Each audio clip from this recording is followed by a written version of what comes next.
Hey guys. Yeah, I'm talking about physical hardware today. Um, so my day job, I do completely different things, but I'm going to talk about a little kind of side business that I have, and that's kind of designing and selling synthesizers. And I thought my latest project might be, interesting to you guys. So thank you for inviting me here, I guess. Um, so I'm going to be talking about Tiliqua, which is an open hardware FPGA-based synthesizer. But just to start out, I wanted to get an idea. Who here knows what Eurorack is? Eurorack. Okay, so about half the room. So just to give you an idea, Eurorack is a extremely popular format for combining hardware synthesizer modules into a instrument to create all sorts of different kinds of electronic music. So it's often used for sound design. You'll often see setups like this at festivals used for live performance. But one thing that you won't commonly see is even if people are using like a digital, for example, Ableton-based setup for their performance, they'll often do sound design on a hardware synthesizer system like this to create some weird sounds, and then integrate that with samples and so on into their music. So I just wanted to give you an idea of what Eurorack is. It's definitely the most popular hardware synthesizer format. It's huge. If you go to Superbooth, which is in Berlin, it's the biggest synthesizer trade show in the world. Like half the vendors are making modules for the Eurorack format. So just to give you an idea of how big this scene is, I wanted to show you. But before I talk about the synthesizer itself, I wanted to mention some other open hardware projects that kind of inspired this project, because I'm using infrastructure from these projects, and probably a lot of people here contributed to a lot of the infrastructure that is being reused in the Tiliqua project. So for example, Glasgow is an open hardware multi-tool that heavily uses the Amaranth HDL language, and the lead maintainer of Amaranth is also kind of the lead maintainer of the Glasgow gateware. So a lot of that stuff's being reused in the Tiliqua project. The Syntheon is a USB multi-tool that you can use for doing all sorts of crazy USB things, and a big part of infrastructure inside the Syntheon project is the Luna USB framework that lets you do a lot of really low latency USB stuff purely in gateware, and also the Luna SoC project, which is an Amaranth framework for building SoCs that is built on Amaranth SoC. I'll go into a little bit more details on that specifically later. That might be a bit specific. A spiritual inspiration of this project is Ornament and Crime. That's a different Eurorack module. And the idea with Ornament and Crime is it's another open hardware Eurorack module based on the Teensy project, and it became very popular because people started creating their own designs and sharing them in the community, different kinds of synthesis modes, different kinds of sequences, and so on. So this project is a little bit in the spirit of that. And Eurorack PMod is a project that I presented last year at FOSDEM. It's basically a really easy to use audio interface for any FPGA development board with a whole bunch of Verilog examples that lets you get started with FPGA development. But one big problem I had with this project, I sold quite a few of these Eurorack PMods, but there was some people making really cool things like neural network wave shapers and things on the FPGA boards with the Eurorack PMod, and it was really impressive what people were doing, but there was no real way for them to share their designs, because everyone was using a different FPGA development board just with this audio interface. And so this project, Tiliqua, is my quest to try and change it. So Tiliqua is a Eurorack module that, instead of just being an audio interface, it actually contains the FPGA. It is a whole bunch of examples. It contains SoC examples. It contains a whole library of DSP components. And you can do some crazy things like load multiple bit streams onto it and then switch between them while you're performing. So you can load, all sorts of different hardware configurations onto the synthesizer at the same time and switch between them. But one of the kind of really important goals to me, that was probably the most difficult one, is I wanted this project to be useful to musicians and not just engineers. So, and that without touching the HDL. And so that means making things look really pretty, making the instruments kind of intuitive to use. That's not my usual domain, but it's kind of a fun problem. Yeah. So this is Tiliqua. This is the Tiliqua module. That's what it looks like. You essentially have 4 audio input lines, 4 audio output channels. Each one of them is DC coupled, so you can use them for control signals as well as audio signals. Each of them has an indicator LED, and if you don't connect a jack to one of these jacks, the jack is actually touch sensitive, so you can use the jacks as touch inputs as well, so you can get like a haptic you have like a haptic, well not haptic, but because it's not feedback, but yeah, you can touch the jacks and use that as an input mechanism. You have, on the right here, you have a display output, you have high-speed USB 2 audio, so completely in gate where you can do like sub-millisecond USB audio, so even if you implement a DSP pipeline to do audio stuff with, like you could use the same DSP pipeline purely on a USB audio stream as well as the analog audio stream, so you can do some interesting things with that. Has MIDI, has 2 PMODs. I feel like anything that has to do with FPGAs needs to have some PMODs, so you can use like commodity PMOD boards as well. If you want to add like, I don't know, like an LED panel or an SD card reader or something like this, you can easily just put this in there and use that as well. So a little bit of a picture behind the hardware. It's made out of 3 boards, the audio interface board, the motherboard, and system on module. All 3 of these took a long time to design. The audio board on the left is at the center of it is a audio codec for input channels, 4 output channels, I2S interface that talks to the motherboard and the FPGA system on module. Kind of the goal of having this in separate boards is that Tiliqua itself is designed to be modular. So not only is it a module, but you can take it apart and use bits of it in different ways. So for example, the audio interface board at the top is actually a PMOD connection. So if you have a different FPGA development board, you can take just the audio interface and connect it to the audio section and still use it as just an audio section. Likewise, on the right, the FPGA system on module, which is this, you can, in theory, either replace it if you want a different FPGA or memory. And really the idea is that if you're designing your own instrument and you want to use this kind of FPGA-based technology, you can very easily integrate it into your own instrument design. You know, change where the jacks are, change where the knobs are, change the user interface, change the design, and then reuse this board in your design, because doing the high-speed routing is kind of a pain in the ass, and a lot of people doing instrument design don't want to have to worry about, you know, memory routing, stuff like this. So on the system on module, which I call the Soldier Crab, is the configuration flash, FPGA, memory, and the USB 2 PHY. So you get all those things on the one module, and it's 22 by 22 millimeters, so it's quite small. And with the memory here, I get about 300 megabytes per second, which is enough to do like a 1080p frame buffer, this kind of performance. Like that uses less than a third of the bandwidth. So, you know, it's not DDR3 or DDR4, but you can still do quite a lot, especially with audio and video synthesis. So I want to describe a bit quickly like some of the software components that I've been working on. So the Tiliqua DSP library has a whole bunch of these components written in Amaranth HDL. These look like maybe DSP components that you would see in yeah, I don't know, other fixed point DSP libraries in perhaps Verilog or other languages. But these really have a focus on audio. So I mean, you won't find pitch shifters, I think, usually in a conventional DSP library. You won't find wave shapers. You won't find ramp generators and stuff like this. So this is kind of DSP components, but the focus is really on audio stuff. So just to give you an idea, I heavily use a feature of Amaranth, which is streams, which has landed in the past few months.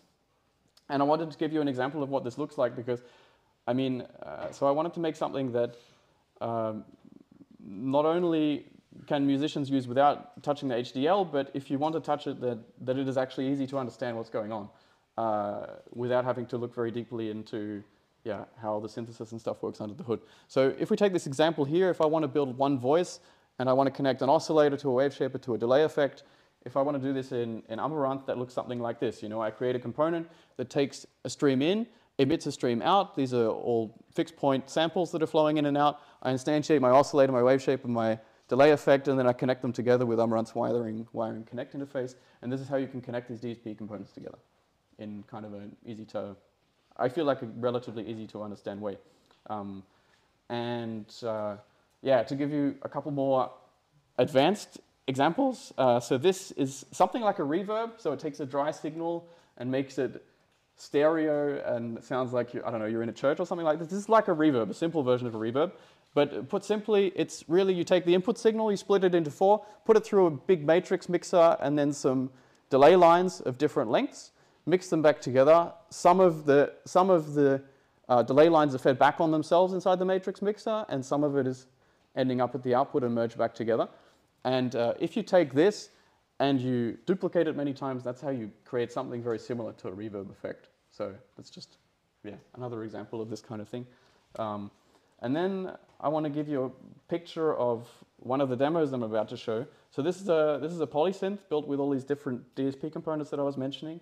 So we have kind of a MIDI stream or a touch sensing stream coming in to a voice tracker, which is splitting each note into a separate stream that runs at audio rate, and there you can connect, the oscillator itself to a filter, to a matrix mixer, and that way you can get 8 separate voices, and then add, for example, your diffusion/reverb effect, and then a wave shaping effect for distortion, and then eventually you get an audio output. So to give you an idea, this polyphonic synthesizer sitting inside the FPGA with an SoC that's got a VexRIS5 in it and a bunch of peripherals, as well as, an arbiter for the RAM, as well as like video processing and CRT simulation and all this kind of stuff at once.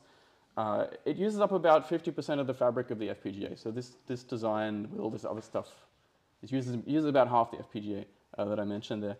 But the idea with this project, and my hope is that users who are just getting started with this world, hopefully they don't have to touch the SoC section of the design, and that they play more with just the DSP core, because that's a little bit easier to modify.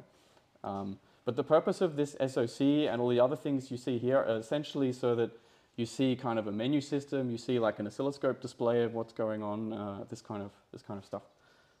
So I was going to try and give you a couple of demos of these examples. So what you're seeing now is just the video stream. Normally this goes to a screen that you can see here, but I've just connected it up so you can see it up here. And this is the bootloader. So here I can pick which bit stream I want to run. So if I pick, for example, the polysynth bit stream, then it reboots, reconfigures, the FPGA reconfigures itself. And now we're in the polysynth. So if I touch this, I should get audio. There we go. So you may not be able to hear it very well, but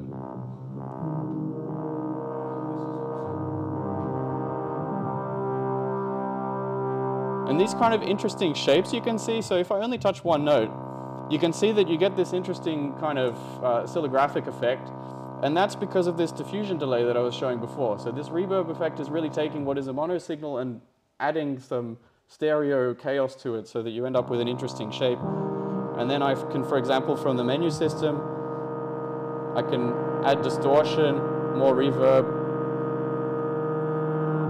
I can change the properties of the signal. So at the moment, what you're hearing is just a minor scale across the touch interface, but you can also just over MIDI connect a keyboard and you can play it like this. Touching the audio jacks. I'm just touching the audio jacks, yeah. So, and the audio jacks, they have gradual sensitivity, which is quite cool. So I can touch a little bit,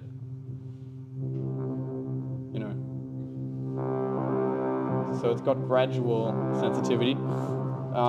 Yeah, so that's one example. Then if I hold down the encoder here, it should reboot itself. Yeah, so now I can pick a different bit stream. So so one of the things that I've been enjoying experimenting with is this CRT simulation. So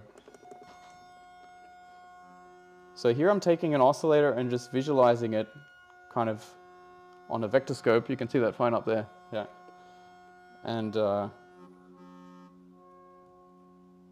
during live performance, it's quite a common, you might not think it's a common thing, but it's a common thing for people to do, to take an oscilloscope and just connect just have a video camera set up in front of it to basically broadcast an audio signal as like something that's displayed, and to put that through a bunch of video processing to create some interesting graphics while the music is playing.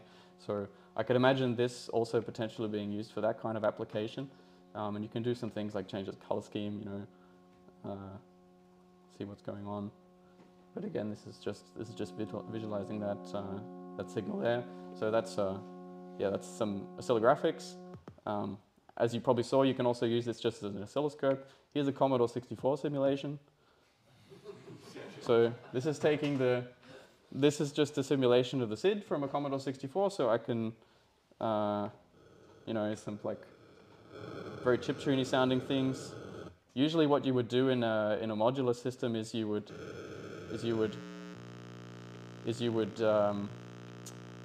connect like sequences and so on up to the different parameters of this so that you can tweak them in real time based on what you want the music to do.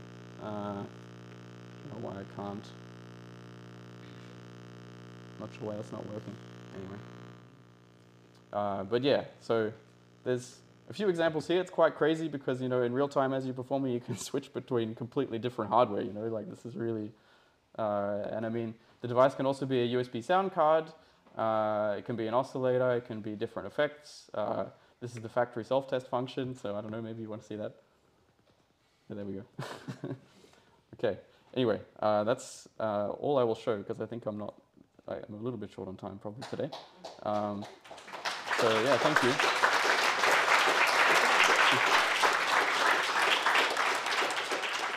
So yeah, thanks for listening. If this was interesting to you, I'll be launching this on CrowdSupply in a month. So if you're curious to get this hardware, I have already bought enough parts for the first 100. I don't know if I'll actually sell that many, but hopefully yes. So yeah, keep an eye on it, and thanks for listening and letting me be here. Yeah. Fantastic. So we have like 100 people in the room, so just let's sell you out immediately. Questions? There's one. Right here, I have to say the fact that this proves my point of art being part of engineering as well. So thank you, it's absolutely brilliant. Thank you. What I would like to know, though, is am I old enough to understand what a dirty JTAG is? So do you want to know what dirty JTAG is? Or? I am 55, so I might have to be tended. Okay, so I mean, a dirty JTAG is a project, an open source project that implements the JTAG protocol, yeah. And you can find it for a bunch of different microcontrollers. In this case, I'm running it on the RP2040, and that means that you get a USB JTAG bridge.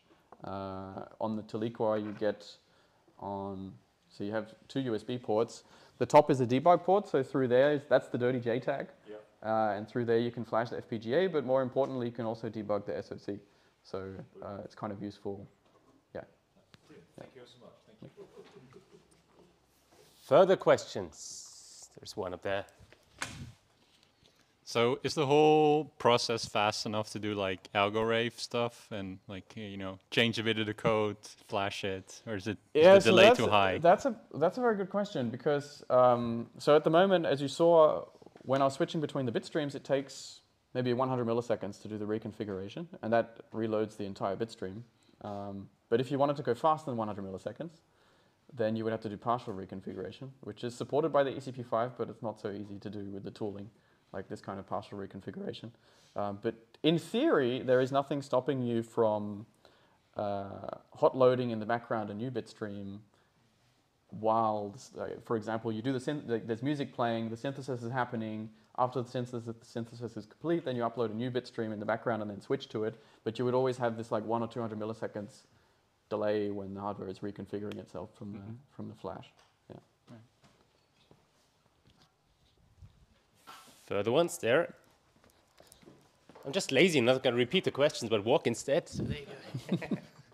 Yeah, this looks super cool. I don't have any Eurorack hardware or anything. Can I use this just standalone? So I think my question would be, if you want to use it standalone, what would you connect it to? That's my question too. I want to play with this, but I don't have anything to connect it to. And so I think a simple answer is you can get, so all of these jacks are mono jacks, that's kind of the Eurorack format, but if you wanted to connect it straight to headphones, for example, you can get these like very simple dual mono to stereo adapters that are a couple of euros, and in that way you could listen to it, at least. But then the other difference is you can see on the back there's these connectors. Normally, only one of them is connected. That's just the power connector on the bottom left. And that needs plus minus 12 volt power. So you can get, for like 10 euros, just like a USB to plus minus 12 volt adapter that's for Eurorack, so you can use this without a Eurorack system. I mean, yeah, so you don't need a Eurorack system, but I think one of the most fun thing to do with a module like this is to take like a very simple design and see how it interacts with all sorts of different other oscillators and effects and stuff like this. So, Makes yeah. sense. I mean, you can still play with it, but you won't get the full experience. It's a good excuse to get into Eurorack. Exactly. Exactly. It's Exactly. teasing you into buying more hardware. Yeah. There you go. Have you told Brian Eno about this? No. Not. Do you know who Brian Eno is? Maybe not. Go look him up. He creates music, which I think this would be perfect. Ah, because okay. my wife would hate it. Seriously, go talk to Brian Eno. Okay. He's a composer. Fantastic. So you got a job to do. Talk to Brian Eno. Okay. And Yeah, I'll check. I'll see if he talks to me. yes. Thank you for your presentation. A round of applause for you.